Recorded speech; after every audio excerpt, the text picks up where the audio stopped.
Hey, what's up, y'all? It's DJ EC3. This is Keep Grinding, the podcast number 152. And man, we got a new podcast inside the podcasting network here. Again, I'm DJ EC3. I'm with my guy Tony Donez, and this is going to be What's in the Deck podcast. Hip hop talk and hip hop classic albums that we love that we've brought together. So, D, welcome back to the show. So soon, sir. Yeah, you know, like I said, took only 5-6 years to get here, and now I'm here maybe monthly, maybe weekly. I don't know. We'll see how it goes, you guys. I hope you guys enjoy it. And why Donez?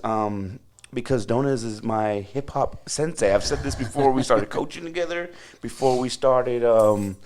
Before a lot of things that people know, you've been giving me hip hop music since probably 5th grade. Probably, dude. Yeah. And I could tell you it was the Tupacs, the Ice Cubes, and it just wasn't the mainstream stuff. It was kind of like the America's Most Wanted. And that was kind of like that was before my time. And a lot of this DJ stuff, I tell you all the time, does not happen. So to have you on the podcast, to have you on a podcast together as a co-host, I like it, bro. I appreciate the kind words, man. Yeah, I was a bad influence. I was supposed to be your teacher, and I was giving you some pretty inappropriate music in fucking 5th grade. Definitely were, dude. Definitely were.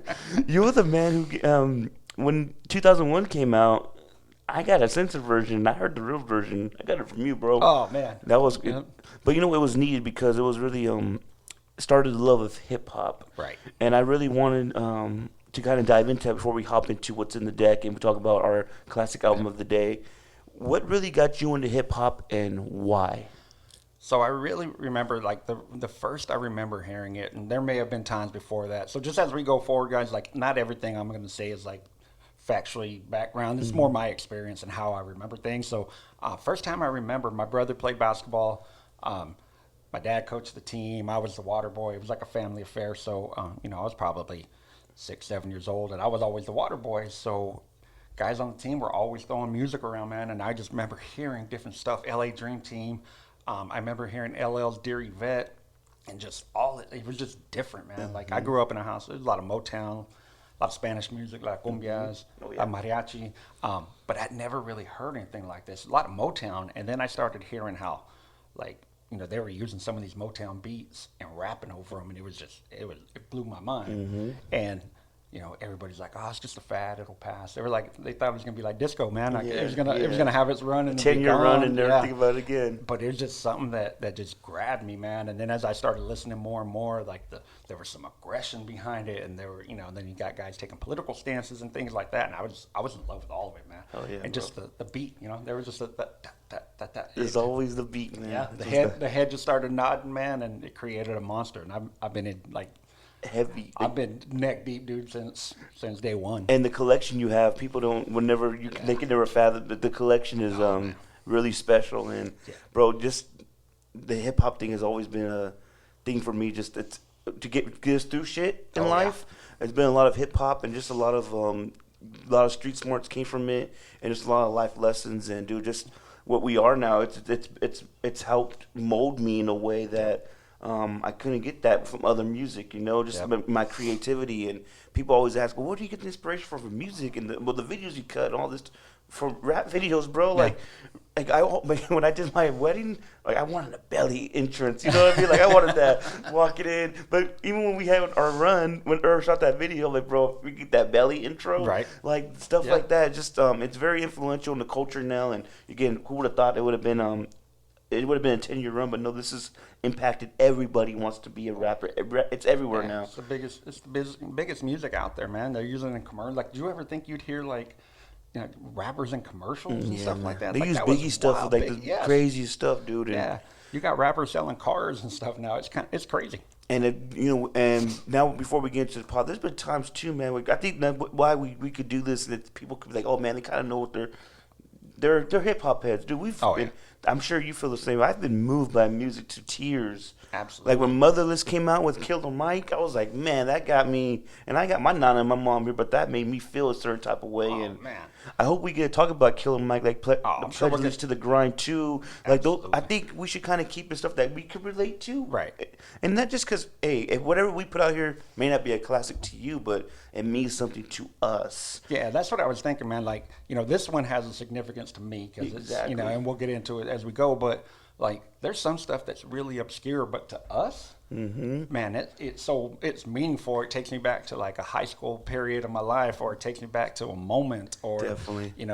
I even like, when we're going through shit with, even through basketball, man, how many times when things got rough did I send you Jadakiss, we gonna make it? Like that was just the theme, because that's what it was. We were gonna figure it out, and we were gonna make it. So that there's always, with hip hop, there's always something that you can relate to. It's that type of music for me, that it's always something meaningful behind it. And I really wanted to go into what we're going to today, because that was like I remember you always telling me this was the first one you copped, and I want to hear the story about that too. And yes, sir. I think the rest of this way, whatever we do with what's in the deck, should be stuff that we kind of relate to, but it means something to us, I guess you could say, because this is our podcast. So absolutely. So Donez, what's in the deck today, sir? Today we got Run DMC, Raising Hell.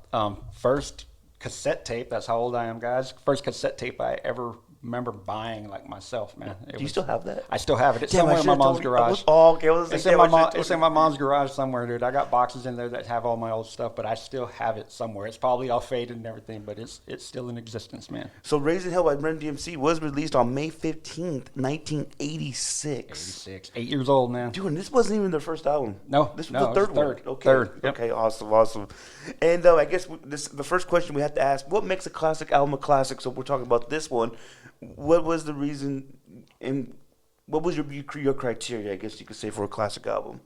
One for me is, do I like listening to it? First of all, like, is it something I'm going to re-listen to? Like, we hear stuff, and especially now because it's the music industry just so saturated. There's stuff being released daily. But is it something I'm going to go back and listen to? First, for me, like personally, that's like the most important. We have had argument after argument over Nas-O-Matic, but the album just turned 30 years old. I still listen to that full album once a month at least. Like, to me, that's the first criteria for making a classic. And then I go into like influence. Did it last? Like, did it inspire people to do something better, something more? And as we get into it, we'll talk about how those flows kind of developed, and some of it started here. So. And then, like, the longevity of, like, the longevity of everything, the influence and everything. Like, if it all comes together and to make that classic, that's kind of what I look at. And you look at, and I always talk about too how, like, the rappers that I admire and the music that I admire, how do they feel about that stuff? Because there's albums out there that many people haven't heard of. But I always say it's like your favorite rapper's favorite album. Yeah, definitely. They all kind of gravitate towards that. That goes into it too. Because there's a lot of stuff that's not necessarily mainstream, but everybody in the hip hop community loves it. It's like that goes a long way. How the impact of it is. Like I said, the mainstream sound. This album reminds me my first love, like watching like old school VH1 behind the music stuff. You remember Walk This Way, and This is the first hip hop act to be Grammy nominated for Album of the Year, and the Everlasting Impact. This is one of those albums, like you said, this has had an impact on hip hop. 30 years now, 36 years later. 36 years, almost 40 years, man. Man, that's crazy, huh? Yep. And again, we just found out too, it's in the Library of Congress. Yeah, and that's wild. It's a special album. Yeah. What I've loved from it too, the sampling that, this three-man group, we have Run DMC, and something that's lost now, the DJ. Man. We don't, and Jam Master Jay scratching up these samples, and from the jump, you start with Peter Piper, dude, and that's... Yeah, they had that Bob James Take Me to the Mardi Gras sample, those bells. A lot of you may have not even know what that is, but you've heard those bells before. And then Bob James, like, there's a lot of music sample, Bob James music sample. Nautilus is out there. Like, if you've never heard this song, the originals, go out and check out, just Google Bob James, throw it in your Apple Music or Spotify, whatever, and you're going to hear song after song that have been sampled in tens and 20s of hip-hop songs. And during my research of this, Russell Simmons and Rick Rubin did the majority of the production, which I'm not shocked at, but just that rock influence, which was in at the time, and maybe that's why it kind of got a little backlash. Like, how dare you mix this rock shit that we love into this hip-hop, and now you're telling stories on it.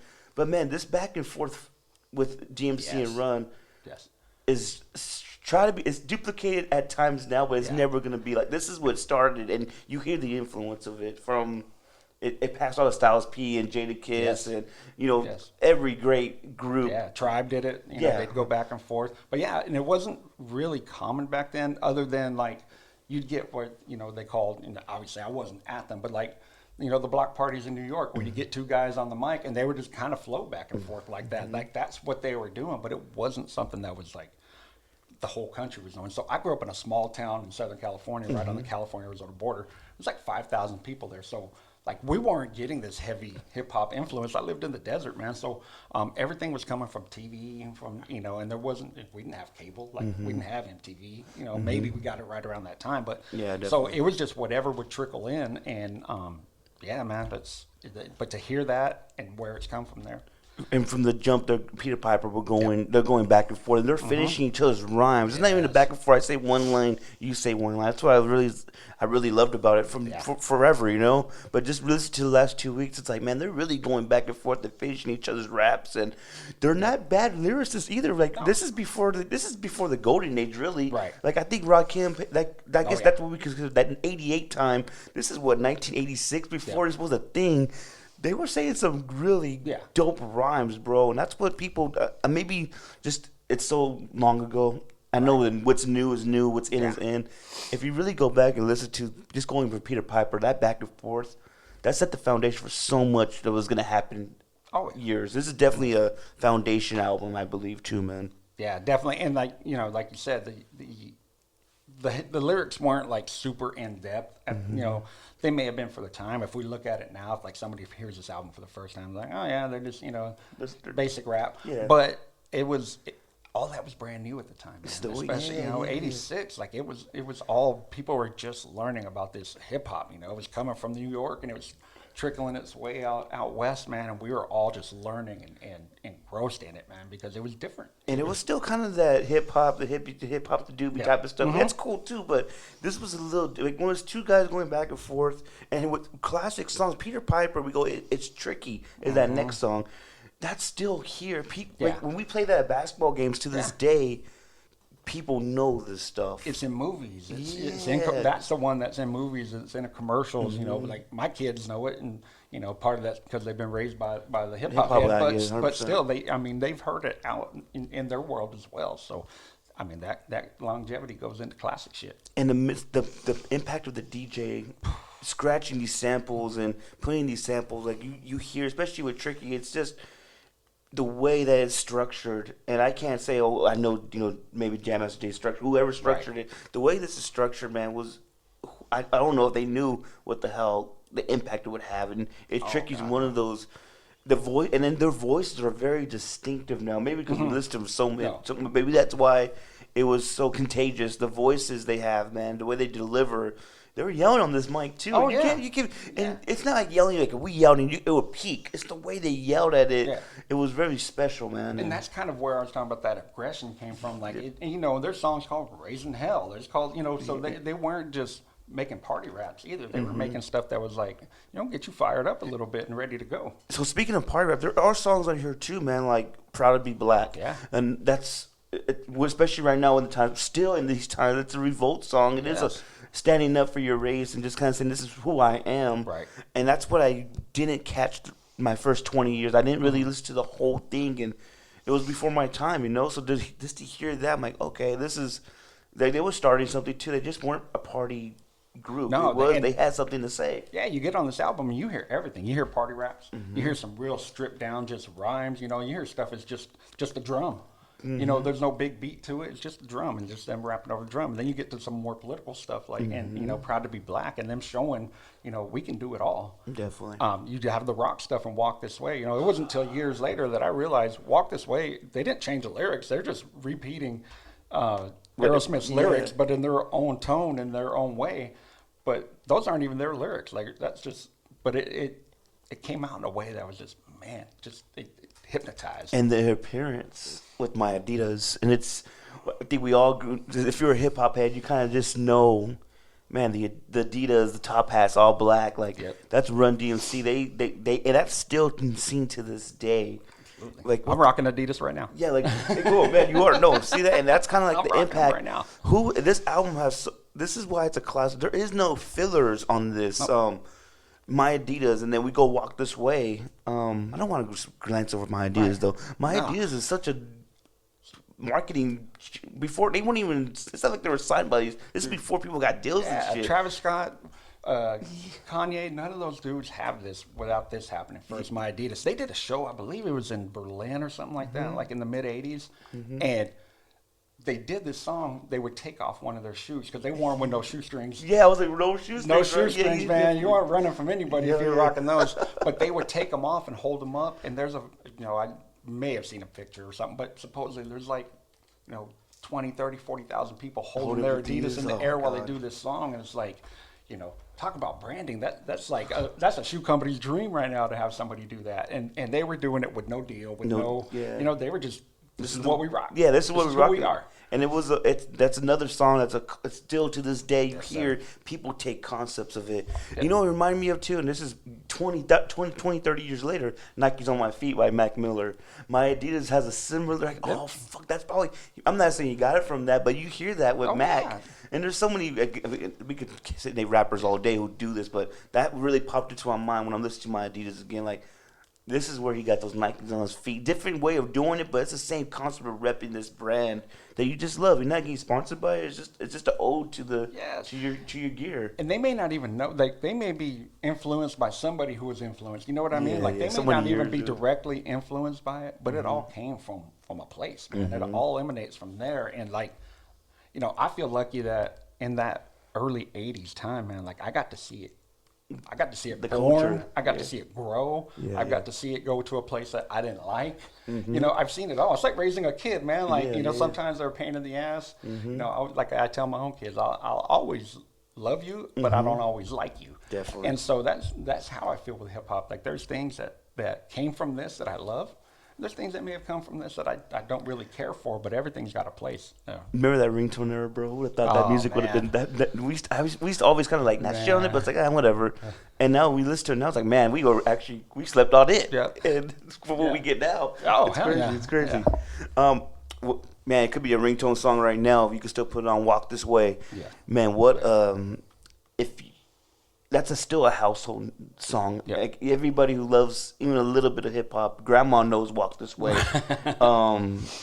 What a crossover song! Oh man, the way they structured that too, and just what they didn't really change a lot, but they did add these.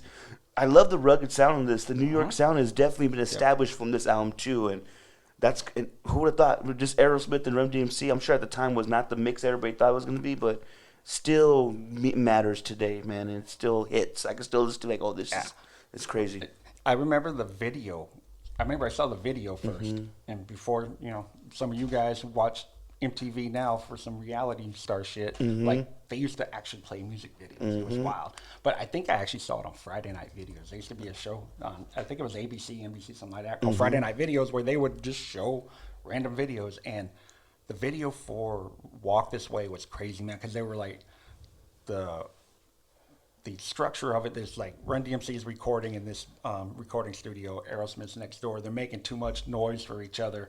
So they're like banging on the doors or the walls, and they're trying to get each other's attention. And then they just bust through the walls and start doing it together. And you got Steven Tyler, and he's got his long hair and scarves and shit. And then you got Run DMC and their derbies, and they're in their all black gear, and they're going back and forth. And it was just, man, it was something I'd never seen before. And I didn't really know who Aerosmith was at the time either. So that actually introduced me to a whole other band through this. But man, it was just.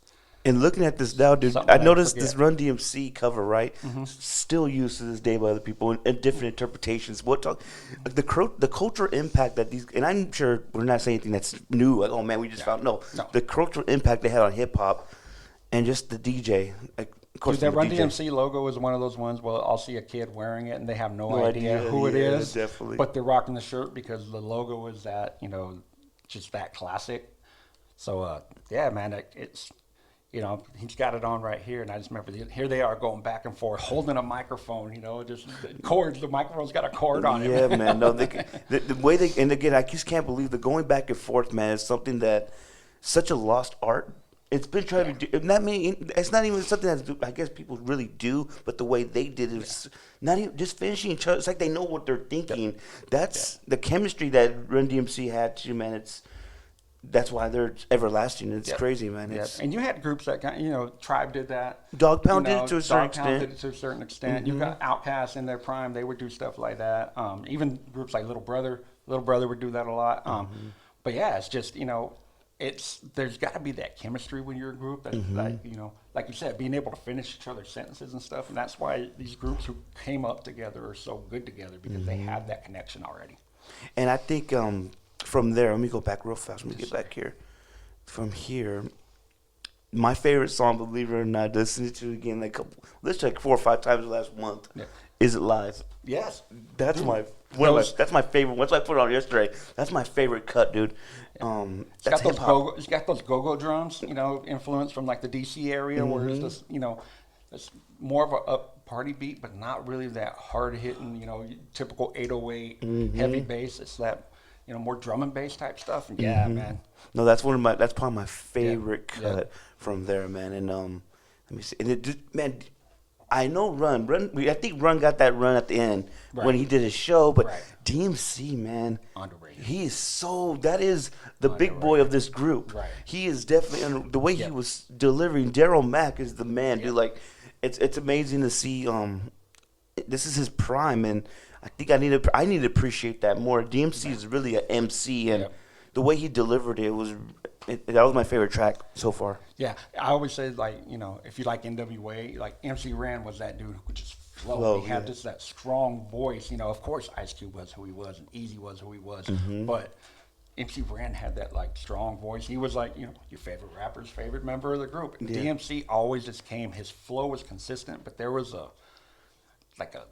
gruffness in his voice that just, it complemented what Run was doing. Run was more of a high-pitched dude, but he was strong, and he would yell, and he would come correct, but DMC just had that, like, he was like the enforcer, bro. Dude, it was that rugged New York sound that we hear still to this day. It's like Daryl Mack he really established that, and it's really nice. It's nice to hear. Just nice to get reminded where they got it from, and it's different from rock. Rock came smooth. KRS-One has that rugged sound too, but DMC really, again, he can yell on the mic, and just the way he makes you feel what he's saying, and I think it's a beautiful thing to hear, man. And then that brought guys like Chuck D who combined the two. Oh my God, yes. Chuck D was that strong, aggressive, but he also had that smoothness in his voice that like a Run had. It's the rebel, yeah, definitely.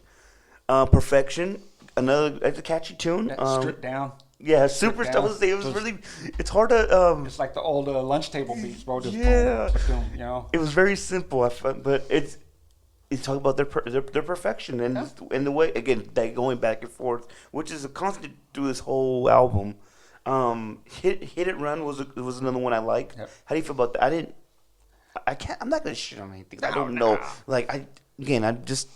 There's songs on here. I'm like, oh, they're cool. Yeah. I love Dumb Girl, but I love Dumb Girl because E40 flipped it, and that's kind of, I'm like, wow, this is where he got it from, type of thing. And it was also like Dumb Girl was like them kind of telling a story. They were telling stories about girls they knew who were getting played and whatever, and how they didn't like it. It's almost kind of a feminist song too, if you think about it. Like, they're calling them dumb, but they're like, why are you being dumb? Why are you doing this dumb stuff? Like, don't take that shit. So. I loved Hit It Run was good again.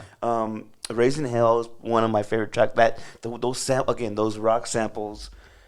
It's probably a Rick Queens from Queens Come Kings. Raising Hell like a class from the lunch bell rings. Oh my God, man. Dude! That was the opening line. I was thinking like, man, okay. Again, this MC portion, and they're doing stuff with the words that are it's really unique, and I love Raising Hell, man. I love rock samples. Yep. That's kind of reminds me of the Brother Ali stuff. I'm a big atmosphere guy. Yeah. I hear it like this is where the fuck they got it from, and it's like it's mind blowing now that I'm listening to it. Funny thing about Raising Hell too, that was the first hip hop song that I ever heard cussed. Yeah, dude. It's the only song that has any cursing in it, and these dudes drop a motherfucker, and they drop a P-bomb, bro. And I'm like, damn, like they don't say anything else in the rest of it, but here they come and they just drop a motherfucker. And I remember hearing it, thinking, if my parents find, I was 8 years old, bro. If my parents find this, I'm never gonna get this tape back. Dude, yeah, I will say this is and I think again, that New York sound was kind of, they took honor in just having different words over the cussing and shit. But when he dropped that motherfucker, I was like, damn, Right? this is kind of why I like Raising Hell. Yeah. No, like again, that was DMC doing his thing. Was that DMC who dropped that motherfucker? Or was it? I think it was It DMC. was DMC. No, the way again, I love rock heavy sample tracks, and this is one of those. And you can hear again, Jam Master Jay just kind of cutting it up, and it's a beautiful. That's as a DJ, it's like, man, the ear you had to have to say, this fucking goes right here, bro. Let's rock it and let them flow over it. It's The thing beautiful. with those rock samples too, like they were doing that before, like King of Rock. I think that was the second album. Like it's nothing but guitars, you know. And when you look at the dudes who influenced Sam, you get your Melly Mel's, your Grandmaster Flashes. They were doing shit over rock samples too. You know, they were. If you look at their styles, dude, they were all more like rock and roll, punk rock. You know, they're rocking leather vests, and, definitely. you know, and fringe and boots and motorcycle boots and shit like that. Like they were, before the whole hip hop style came, it emanated from that the rock. that strong rock influence. Dude, it reminded me of DLC, Beautiful but Deadly. Yep. That's I was like, man, this is now, and that was 3 years later. Like that was the shit. That's still, and it still can be. It still is used. We hear it on whatever the opening track is on the Undisputed Truth with brother. That was like 15 years ago. Truth is here. Is it Truth is here? No, not that one. It's I came in the door in Oh, 1984. Yep. Yeah. That's all Run DMC, and just to hear DOC do it with maybe that's an album we talk about later because And say, I hope the producer's taking down some notes, man, because we got a bunch of albums we mentioned that we might have to talk about. Yeah, we might have to talk about the DLC. The Formula it's another beautiful album that I've always loved. You gave me that one a long time ago, and people are still kind of like waking up to it, and it's crazy. It's crazy. Wasn't that sidetrack? But shout out to DLC.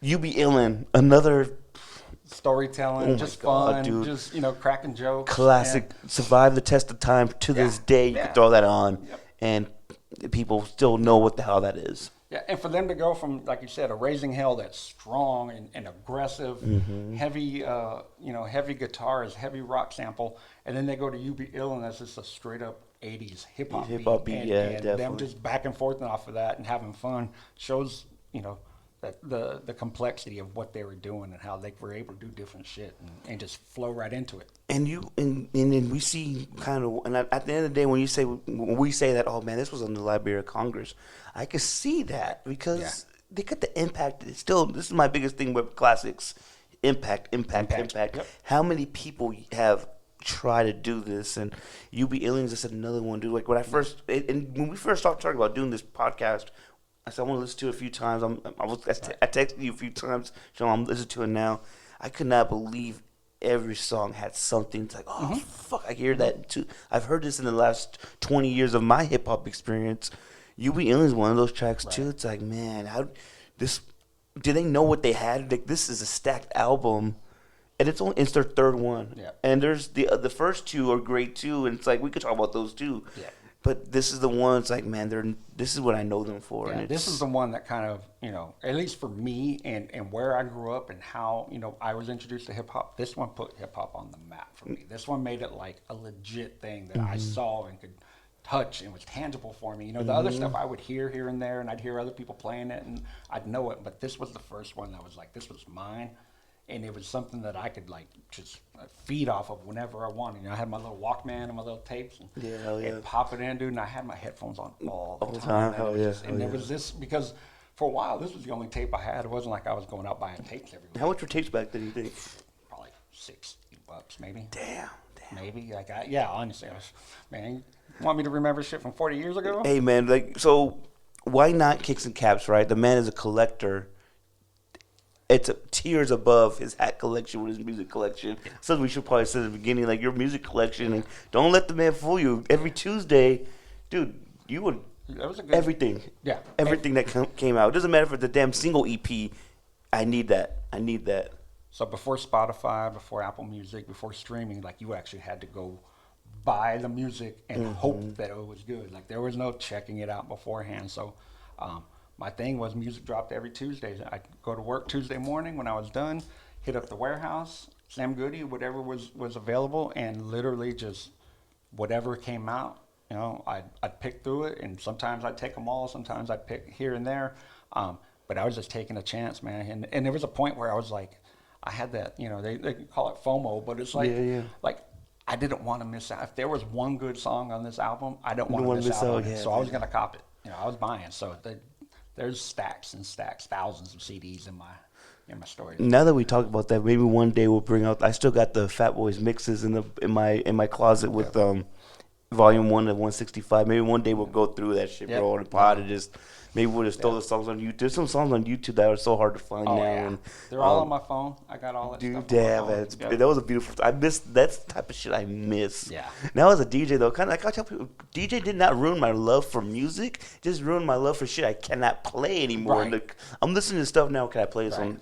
Because you got to keep the set fresh no matter what. And it's probably also made you expand your music horizons too. Oh because, yeah, you got customers, or people who are rocking with you. They're gonna bring you stuff that you may not even know of. Like, all right, I save every playlist, bro. Like it's not. That's good. I've been doing it all my life. I've been saving playlists like all my life. Like I save everything just in case. Cause me too. And then I guess we could talk about that later too. But just the expansion of music with DJing, it's like, man, we got Wapango and Indian music and jazz, and I did a jazz set the other day. I had no idea what I was doing, but hey, it sounded good, And you'll be surprised with Sinners too. That kind of brought the movie Sinners, Mike B. Jordan brought that jazz love again. It's kind of coming back, and we've seen the Bad Bunny phase is kind of over. Now we're going to this whole Hupango phase and Corlido phase, and it's crazy. Question I had for you: listen to this 35 years later. Does this album still resonate with you? And how? Yeah, in a different way. Like I was listening to it yesterday. I listened to it this morning. What's crazy is like I could go years, but as soon as it kicks on there, I knew every word. I was wrapping around, it immediately drops Peter Piper picked peppers, rhymes, and I'm like, I just jumped right into it. So it brings me back to that kind of innocence. Yeah. You know what I mean? Like for me, it takes me back to this little 8-year-old knucklehead who didn't really know anything about hip hop, but I knew I loved it. Yeah, I knew it touched me, and it made me feel different than rock music did, or even like I love old like Motown, old R&B, but it just gave me a different vibe. There was just, like I said, this aggression. I was an aggressive, angry kid, so it fed right into all that shit. But also, it could take that same aggression and that same word. It's like you hear it all the time, like in gangster rap. You can take the most hardcore lyrics and throw it over some old school, Art LeBeau beat. Freddie Gibbs reminds that shit all the time. And the dichotomy of it, dude, the contrast of, I'm talking mad gangster shit, and then I'm playing it over like an old smooth war beat. You know what I mean? So it kind of combined both of those worlds. And to me, man, like I hear it, and like you said, you hear the influence on the Lox. You hear it on, Outkast. You hear it on all the greatest groups of, even while they weren't a group of two rappers, you hear Gangstar and you hear how influential the DJ and the producer was on that. And it flows into that where, it wasn't just Rakim, it was Eric B. and Rakim. The DJ was so influential and so much a part of the group. Where what's missing in the game now, man? Or now they just, there's a local DJ who's there, and that's who rocks with them at their show. Yeah, where that back then, man. And you're just pressing play, bro. You're not even mixing. I think back in the day, you had the vibes where you had to mix the sample, you had to be spot on and shit. Couldn't have all the equipment you got now. Yeah, you can't do it digital. Like, I'll just press play and just and we have your, with no vocals, just play the instrumental, bro. It's not like that anymore. I was just, I was thinking that yesterday. This is kind of where the Gangstar element came in with them too. Yeah. You see what Premier was doing. This is the start of that. Yeah, the scratching. But the scratching samples, putting inside beats. Yeah. You hear it all with every Premier beat. Oh yeah. And I'm a biggie guy, so kicking the door type of shit. This is where it is right there. Like that's kind of, I could see that. Well, Primo has like that signature sound. Yeah, but man. That started with some of these, Jam Master Jay things that he was doing, with cutting it up into the beat. And it's I really wanted to get this album first because I wanted to see, how this album resonated with you, because this is what's planted your seed, and you helped plant my seed, and I have a whole different album, but it's a lot of seed talk, man. It's getting a little weird. Oh man, no homo. Sorry, the seed of hip hop love, ladies and gentlemen. I want to hear like your perspective on it, because that's really your love of hip hop has spread, not just through me, bro, but everybody around me too loves, from all the guys like that came from you, and just to hear what what your baby is, your album, and the one that started out is really important. I think that's going to be. So with these guys, I remember it was a couple years ago. It was Ernie's brother and Angel, Mm-hmm. and we called it. It was hip hop class, and once a week I would send them all an album, like an old classic album or something. I was like, just give it a listen, and then you would send something to me, and we would all just send each other stuff, and it was like, all right, let's listen to it and talk about it. It was this as a podcast way before there was a podcast, network or anything going on. But we've been doing this, and I would send them shit like Run DMC. I would send them stuff like BDP and just all the old stuff that I came up on because, he's a hip hop historian like I am. Like I wasn't just listening to hip hop. Like I read every liner note.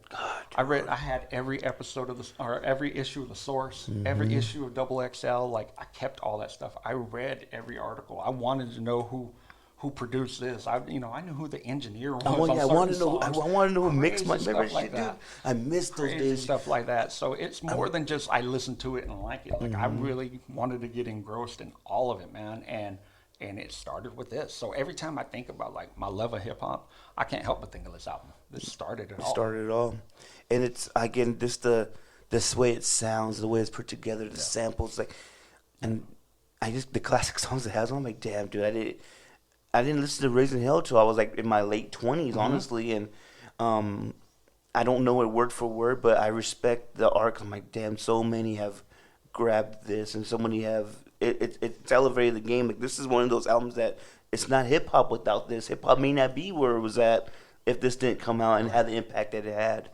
I always think of it like this too. Like, and what I'm really hoping to do with this podcast going forward is, hopefully, if there's younger dudes out there, women, whatever, whoever's listening, and you don't know this album, go out and listen. Yes, like one thing I please. always do, like I will always take a recommendation. There's a lot of stuff out there just not for me, but I will give everything a listen because I would hate to miss out on something. Like, Definitely. and everything, everything about hip hop is always about growing it to the next level. I look at a dude like Travis Scott. His music isn't for me, but I see what he's done and how he's built hip hop on this whole nother level, and I can't help but respect it. Like he's got hip hop in McDonald's, you know what I mean? Dude, Like, fucking festival rapper. Like I never even heard of the term festival rapper until him. It's like he's doing things that's on a whole nother level. And Fiend has been a crazy thing to play at these at elementary schools, and they're Fiend, like whoa, like if we fucking say this, it's crazy. And that's the same shit you were saying when I was giving you fucking Devin the Dude, fuck Devin you, the Dude, like, Devin the Dude at 5th grade. I know this is another I will talk about later, but like when the Slim Shady LP came out, or he had these Ken Kenneth skits. Oh my god! Like my mom and dad would fucking freak the fuck out. Like, what are you listening to? And that's kind of what I hope. Again, I wanted to start with this, but I hope the next few, all the episodes we do. Yeah. I really hope it kind of just shows people the passion that we have for these albums, and they go listen to them and be like, man, what the hell is this guy talking about? Yeah. It's gonna be fun. I think it's gonna be a fun ride, and Raising Hell is the start. And it won't just be old classic stuff too. It might be something that dropped 2 years ago that we go over. Like I said, it's always gonna be something that like is either meaningful to us or something we just like to rock, something we just like to listen to, and we talk about all the time. Like, there's gonna be some obscure Bay Area shit that we do that. Yeah, 100%. Yes. All my old friends, RBL Posse, will probably be discussed at some point. Dude, people don't. And I guess now let's go into this Black Sea album. That Black Sea album you gave me years ago. Yeah, well, the 70s, something, right? Oh my god! Yeah, like a 70s vibe. I best believe Black can make it. Oh my god, that shit. But when it dropped in my point of life, I needed that music, bro. Yeah. There was some like. My grandpa passed away. There's a song paying homage to his dead homies. I needed that album, bro. And I remember you telling me, his other boys died, and this is kind of his solo shit. To me, that's some of the greatest shit I've ever heard of my life, and that's his late work. Right. And it's the voice and the way he using these beats and the samples.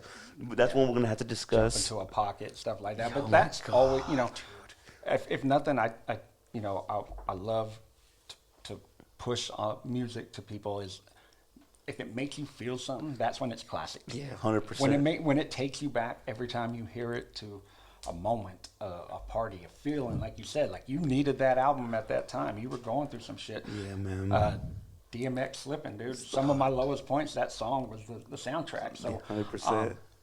And it's not always make you feel good. Sometimes make you feel bad. Sometimes it's like, sometimes it's going to remind you of an ex, and you're just like, damn, like I hated that girl, but you know, I had to go through it to become who I am. So that song is going to be meaningful. Like there's always a feeling behind it. And people, and they know us. We always, dude. I have the ear. There has to be something in my earpiece every day. Yep. Every day, I guess. And I'm sure I'm playing the same 2,700 songs in my shuffle, but it's all that stuff is like, damn. I still, you know what? Another thing that what a classic album is, ladies and gentlemen, in my opinion, is when you can listen to it today. Tomorrow, you hear something you didn't hear yesterday. Yep. Oh, it's just the elements, and Wu-Tang is very, very good at that.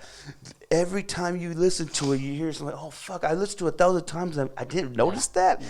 I remember when I've listened to 2001 so many times in my life, and it took me a while. When I had my right ear out, the left side of the watcher on that hook is Eminem, and on the right side is Nocturnal, and I had to go look, like, who the fuck's on it?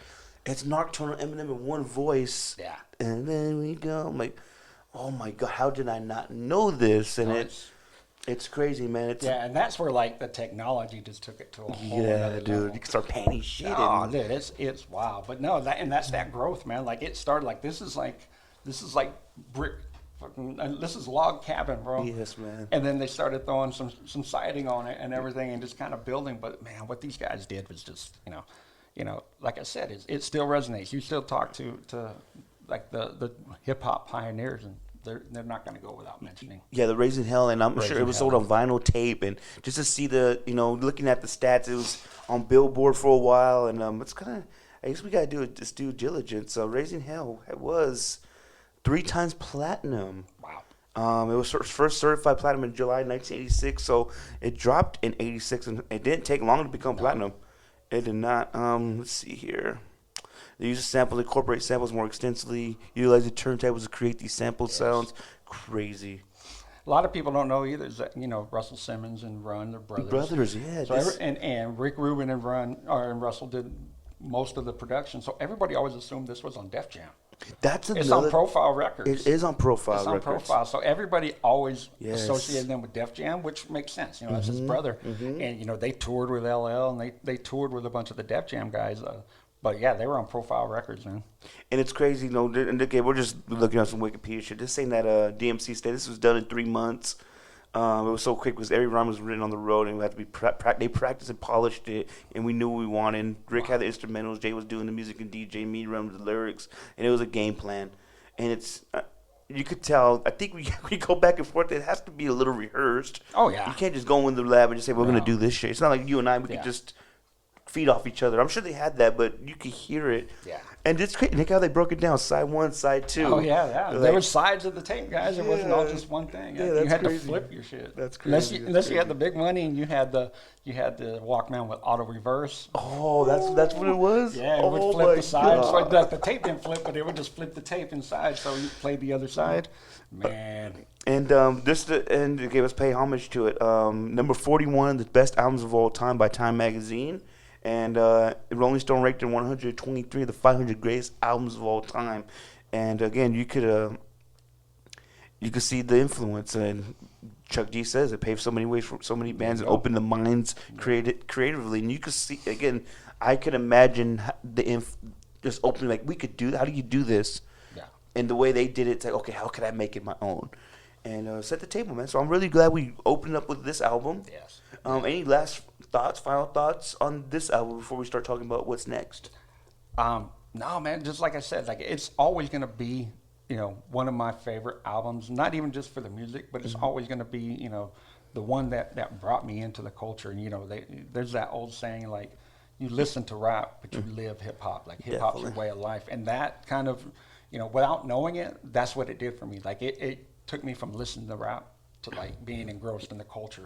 I wanted Adidas. Yeah. Man, I wanted a big old thick chain so bad, dude. We forgot to mention that, giant chains, but they were rocking it with leather jackets. And they were full on leather outfits with white Adidas, and like the style was just all black, and the hats. All black is kind of where I love all black, and it's because I remember seeing that on MTV, and it's just so crazy how much VH1 behind the music had an influence. Now I'm thinking about, it's like, man, when we were kids, that's what we were watching. E! True Hollywood Story. That's what was on in Nana's house and at our house.